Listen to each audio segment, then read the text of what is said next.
আসসালামু আলাইকুম সুপ্রিয় নবম দশম শ্রেণীর শিক্ষার্থী এবং এসএসসি পরীক্ষার্থী যারা আছেন তাদেরকে আজকের ক্লাসে স্বাগতম জানাচ্ছি। আজকের ক্লাসে আমরা হিসাব বিজ্ঞানের ষষ্ঠ অধ্যায় জাবেদার সেই ষষ্ঠ অধ্যায়ের অনুশীলনীর 5 নম্বর অঙ্কটি মেসার্স আলফা ট্রেডার্সের যে অঙ্কটি রয়েছে সেটি সমাধান করে দিব। এই অধ্যায়ের সবচেয়ে ইউনিক যে অঙ্ক সেটা নিয়ে আজকে হাজির হয়েছি। তার মানে এর আগে আমরা 1 থেকে 4 এই চ্যাপ্টারে 1 থেকে 4 আমরা করিয়ে ফেলেছি। সেগুলোর সমাধান কোথায় পাবেন আপনারা? সেগুলোর সমাধান আপনারা পাবেন এই ভিডিওর ডেসক্রিপশন বক্সে। আর কথা না বাড়িয়ে সরাসরি অঙ্কটিতে চলে যাব। অঙ্কটিতে কি বলা হয়েছে আমরা দেখি। এখানে আমরা দেখতে পাচ্ছি মেসার্স আলফা ট্রেডার্স 2017 সালের 1 জানুয়ারি তারিখে সম্পদ ও দায় দেনা ছিল এরকম। 1 জানুয়ারি এগুলো হচ্ছে তোমার প্রারম্ভিক। 1 জানুয়ারি মানে কি? প্রারম্ভিক সম্পদ ও দায় দেনা। নগদান হিসাব 40,000 টাকা, আসবাবপত্র 1 লক্ষ টাকা, বিনিয়োগ 50,000 টাকা, পাওনাদার 10,000 টাকা এবং মূলধন হচ্ছে 1,80,000 টাকা। আর 31 ডিসেম্বর 2017 তারিখে ব্যবসায় নিম্নোক্ত বিষয়গুলো বিবেচনা করা হয়। অর্থাৎ কিছু বিষয়, 4টা বিষয় এখানে আমরা দেখতে পাচ্ছি, এই 4টা বিষয় বিবেচনা করা হয়। আচ্ছা, 4টা বিষয় এই অঙ্কের ভিতরে আমাদের কয়ের জন্য লাগবে না, তাই আমরা এটা এখন পড়ছি না। আমাদের কয় প্রশ্নটা কি বলছে আমরা সেটা দেখি। কয় প্রশ্নটা বলছে হচ্ছে যে মেসার্স আলফা ট্রেডার্সের প্রারম্ভিক দাখিলা দেখাইতে বা প্রারম্ভিক আমরা যদি বলি জাবেদা, সেটা আমাদের করতে বলা হয়েছে। তো প্রারম্ভিক জাবেদা দাখিলা সেটা হচ্ছে একটা প্রকৃত জাবেদা। আমরা লিখছি যে মেসার্স আলফা ট্রেডার্সের প্রকৃত জাবেদা এবং প্রারম্ভিক দাখিলা। প্রারম্ভিক দাখিলা বলতে একদম বছরের শুরুতে যে সম্পদ আর দায়গুলো আছে সেইগুলো জাবেদাভুক্তকরণকে বোঝায়। সো আমাদের এইখানে আমরা দেখতে পাচ্ছি নগদান হিসাব আছে, বছরের 1 তারিখ আসবাবপত্র হিসাব আছে, বিনিয়োগ হিসাব আছে, পাওনাদার হিসাব আছে এবং মূলধন হিসাব আছে। সো এইগুলোকে জাস্ট আমরা এখানে কি করব? এইগুলোকে জাস্ট আমরা বসাবো। তাহলে 2000 কত? 2000 হচ্ছে 17, জানুয়ারি কত? জানুয়ারি 1, ঠিক আছে। সো যেহেতু নগদান আছে, আমরা জানি নগদান হচ্ছে আমাদের নগদান হিসাব ডেবিট। নগদান আমরা জানি নগদান হিসাব কি? ডেবিট। তারপরে আমাদের আর কি আছে? আর আমাদের আছে আসবাবপত্র। আসবাবপত্র হিসাবও ডেবিট, ঠিক আছে। আসবাবপত্র হিসাব ডেবিট। তারপর আমাদের কি আছে? আসবাবপত্রের পর আছে বিনিয়োগ।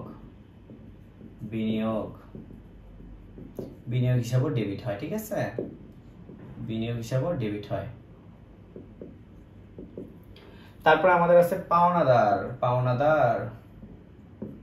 পাওনাদার হিসাব মনে রাখবেন সবাই, ক্রেডিট হয়। পাওনাদারের পরে আমাদের আছে হচ্ছে মূলধন হিসাবও ক্রেডিট।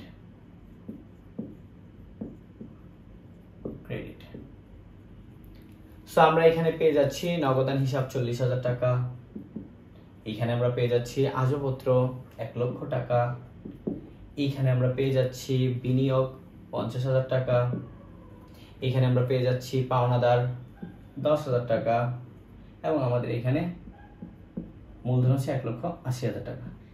সো আমরা দেখবো ডেবিট আর ক্রেডিট কিন্তু সমান, তাই না? ডেবিট আর ক্রেডিট কি সমান। আরেকটা বিষয় সেটা হচ্ছে আমাদের প্রারম্ভিক দাখিলার মধ্যেও কিন্তু আমাদের কি দিতে হবে? প্রারম্ভিক দাখিলার মধ্যেও আমাদের ব্যাখ্যা দেওয়া লাগবে। তো আমরা কি লিখবো? আমরা লিখবো যে বিগত বছরের সম্পদ দায় সমূহে প্রারম্ভিক দাখিলার মাধ্যমে চলতি বছরের বিভিন্ন হিসাব খাতে আনা হলো। সো আমরা ব্যাখ্যাটা এভাবে লিখে দিব যে বিগত বছরের সম্পত্তি ও দায় সমূহ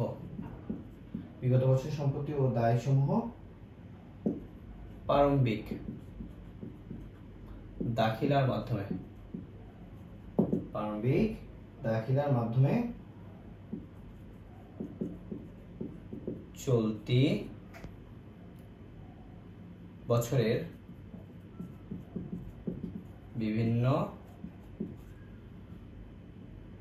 হিসাব খাতে আনা হলো।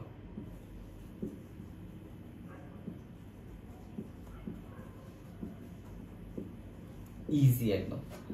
এই প্রারম্ভিক দাখিলা এন্ট্রিগুলো নগদান, আসবাবপত্র, বিনিয়োগ, পাওনাদার, মূলধন এগুলো আসলে বিগত বছরে ছিল। সেই বিগত বছরগুলোকে চলতি বছরের বিভিন্ন হিসাব খাতে দেখানো হলো।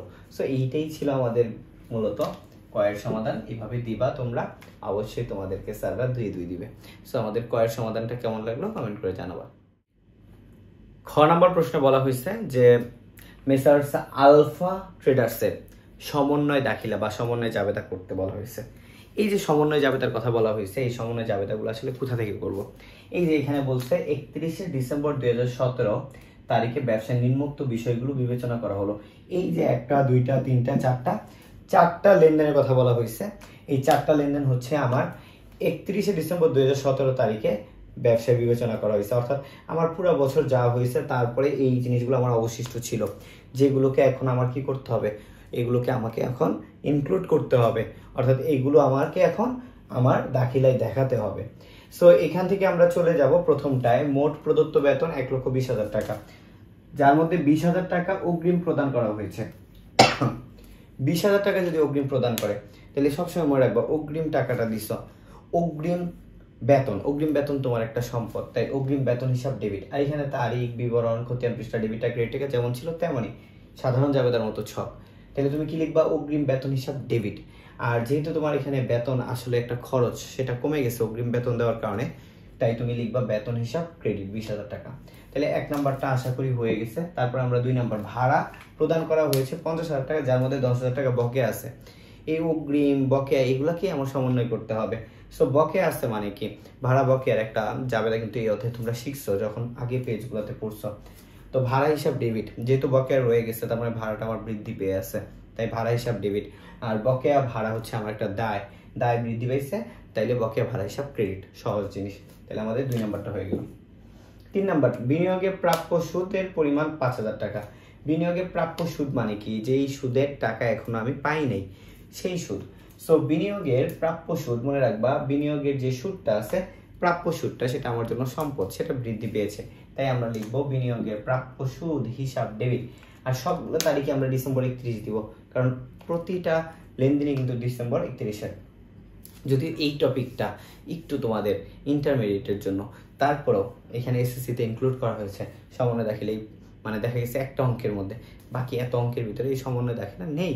তারপরে তোমরা একটু ট্রাই করবা, তোমাদের বইয়ে এত ইন ডিটেলসও জানানো নাই যে তোমরা পারবা। তারপরে মনে রাখো যে এখানে কি বলছে, বিনিয়োগের প্রাপ্য সুদ হিসাব ডেবিট, যেহেতু এটা আমাদের সম্পদ বিনিয়োগের প্রাপ্য সুদ, আর বিনিয়োগের সুদ যেটা আমাদের আয়, সেটা আমরা ক্রেডিট লিখবো, যেহেতু আমাদের আয় বৃদ্ধি পেয়েছে। লাস্ট ওয়ান ইজ, আসবাবপত্রের উপর 10,000 টাকার অবচয় ধার্য করা হয়। অবচয় যে ধার্য করা হয়, এটা জাবেদাটা খুবই ইজি। সেটা হচ্ছে কি, অবচয় হিসাব ডেবিট, পুঞ্জীবিত অবচয় আসবাবপত্র হিসাব ক্রেডিট। একটু মনে হয় ছোট হওয়ার কারণে বোর্ডটা বুঝতে একটু টাফ হচ্ছে। অবচয় হিসাব ডেবিট আর পুঞ্জীবিত অবচয় আসবাবপত্র, এটা আসবাবপত্র লেখা হিসাব ক্রেডিট। 10,000 টাকা 10,000 টাকা আসবাবপত্রের অবচয় সমন্বয় করা হলো, আসবাবপত্রের অবচয় সমন্বয় করা হলো। আশা করি তোমরা খ বুঝতে পারছো, খ তুলতে পারছো। লাস্ট গতে চলে যাব। 5-এর গতে বলা হয়েছে যে তোমাদের সমাপনী দাখিলা প্রস্তুত করতে। কতে বলা ছিল প্রারম্ভিক দাখিলা, খতে বলা ছিল সমন্বয় দাখিলা, আর গতে বলা ছিল সমাপনী দাখিলা বা সমাপনী জাবেদা, যাই বলো। সমাপনী দাখিলা বলো আর প্রারম্ভিক দাখিলা বলো, এগুলো হচ্ছে প্রকৃত জাবেদার অন্তর্ভুক্ত, এগুলো সাধারণ কোনো জাবেদা নয়। এখন আমাদের সমাপনী দাখিলাটা আসলে কিভাবে বের করে, মনে রাখবা সমাপনী দাখিলাগুলো আসলে আমাদের আয় হিসাবগুলোকে বন্ধ করে দেয়, পুরা বছরের যতগুলো আয় হয়েছে সকল আয় হিসাবগুলোকে বন্ধ করে দেয়, এবং আমার পুরা বছরের যত ব্যয়গুলো হয়েছিল সেই ব্যয়গুলো বন্ধ করে দেয়। এবং পাশাপাশি আরেকটা দাখিলা দেখায়, আরেকটা জাবেদা হচ্ছে এরকম দেখায় যে আমার আয় থেকে ব্যয় বাদ দেওয়ার পরে যদি নিট লাভ হয়, সেই নিট লাভকে প্রদর্শন করে, মূলধনে স্থানান্তর করে। আবার আমার যদি ব্যয় থেকে আয় কম হয় তাহলে নিট ক্ষতি হয়, সেই নিট ক্ষতিকে মূলধনে স্থানান্তর করে। সো আমরা এই অঙ্কে আয় পেয়েছি কোথায়, ডিসেম্বর 31 তারিখে আমরা আয় পেয়েছি এখানে বিনিয়োগের সুদ একটা আয় পেয়েছি, অর্থাৎ এই যে বিনিয়োগের সুদ 3 তারিখে 3 নাম্বারটা আমরা একটা আয় পেয়েছি।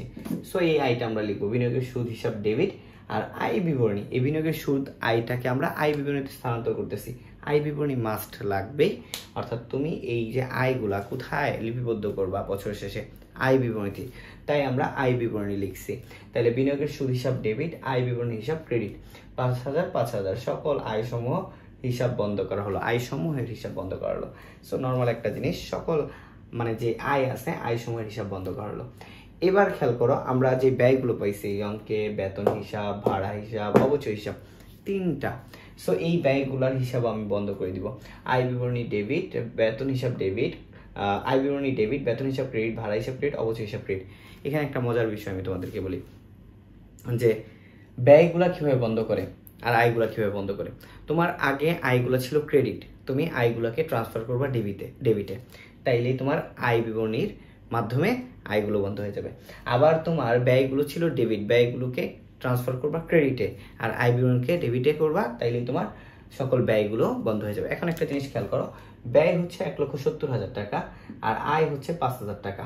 তাহলে আমার ক্ষতি হয়েছে, বেসিক্যালি ক্ষতি হয়েছে, এটা থেকে এটা বাদ দাও, ক্ষতি হয়েছে 1,65,000 টাকা। সো ক্ষতি হইলে এভাবে জাবেদাটা করবা, মূলধন হিসাব ডেবিট, নিট ক্ষতি হিসাব ক্রেডিট, 1,65,000, 1,65,000। যদি লাভ হইতো তাহলে কি করতা, নিট লাভ হিসাব ডেবিট, মূলধন হিসাব ক্রেডিট লিখতা। আর মূলধন হিসাব ডেবিট 1,65,000, নিট ক্ষতি হিসাব ক্রেডিট 1,65,000, এবং আমরা নিচে লিখবো নিট ক্ষতিকে মূলধন হিসাবে স্থানান্তর করা হলো। এই অঙ্কটা যারা পারবা ভালো, আর যারা পারবা না তাদেরকে বলবো যে এত বেশি মাথা ব্যথা এই অঙ্কের জন্য করে লাভ নেই, বাকিগুলা করো। সাধারণ জাবেদা, ক্রয় জাবেদা, বিক্রয় জাবেদা, তারপরে আরও ক্রয় ফেরত জাবেদা, বিক্রয় ফেরত জাবেদা যা আছে এইগুলো করো। আচ্ছা, আরেকটা কথা বলে যাই শেষ এই ভিডিওটা। সো তোমরা যারা আমাদের এখনো ফেসবুক গ্রুপে জয়েন হও নাই, তারা ফেসবুক গ্রুপে জয়েন হয়ে যাও। পাশাপাশি আমাদের যারা ফেসবুক পেজে জয়েন হও নাই, তারাও একটু ফেসবুক পেজে জয়েন হয়ে যাও। সেখানে আমরা কিন্তু তোমাদের এই লেখাপড়া সংক্রান্ত তোমাদের বিভিন্ন সমস্যার সমাধান করার জন্য তোমাদের টাচে থাকি। তো তোমরা কি করবা, ফেসবুক গ্রুপটাও একটু তোমরা জয়েন হয়ে যাবা। রানা স্টিচিং হোম লিখে সার্চ দিলে ফেসবুক একটা গ্রুপ পাবা, 6.4K মেবি সেখানে মেম্বার্স আছে। সো ওইটাতে যুক্ত হয়ে যাবা। আরেকটা হচ্ছে Rana stitching home Facebook page, সেটাতেও তোমরা একটু কষ্ট করে যুক্ত হয়ে যাবা। সো ভালো থাকো, সুস্থ থাকো। নেক্সট ভিডিওতে দেখা হচ্ছে খুব শীঘ্রই। আসসালামু আলাইকুম।